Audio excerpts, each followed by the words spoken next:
the two important points are startups and smart cities. And I would say that from a Taiwanese perspective, smart cities and startups are interlinked. And I'll try to explain how. In India, the government has been recently focusing on startups. And when we say startups, and Taiwan has also effectively been pushing for startups since 2012, 2013. So the last 4 or 5 years, Taiwan has also seen a large number of startups. Similar is the case in India. Now, there is a process for registering a startup in India. And the main criteria for registering a startup is innovation. So if the company is in innovation, or it is in a business model which is scalable, you can approach the government and get yourself registered as a startup. The criteria is quite decent. Till you reach a turnover of USD 14 million, you will be considered as a startup for a period of 10 years. What are the benefits that one gets if it is a startup? So for the first 3 years out of your initial 7 years, you get a tax holiday.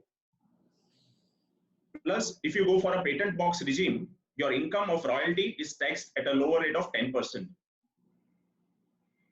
There are some assistance which are provided by state governments, which could be in the form of reimbursement of stamp duties, reimbursement of registration fees, and they help you connect with investors.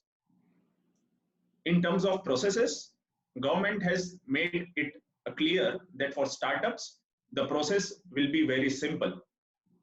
The incorporation of a startup can happen as quickly as 1 day. And even for market research, the government is providing certain benefits.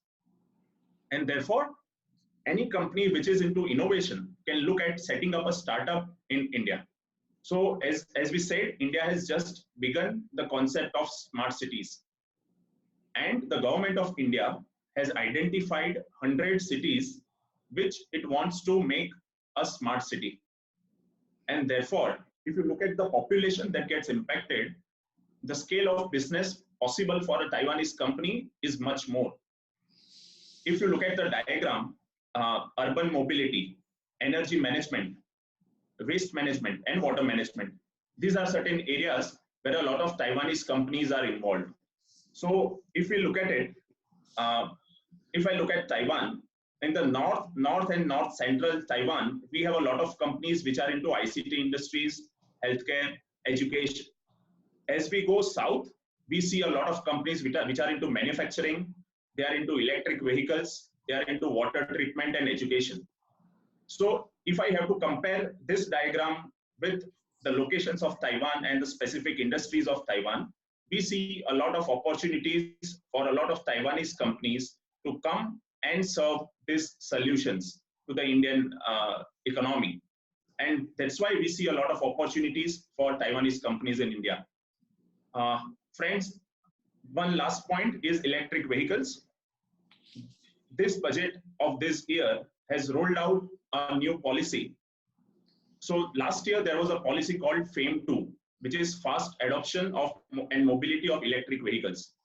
Under the FAME 2, there is a huge outlay of more than 1.42 billion for electric vehicles.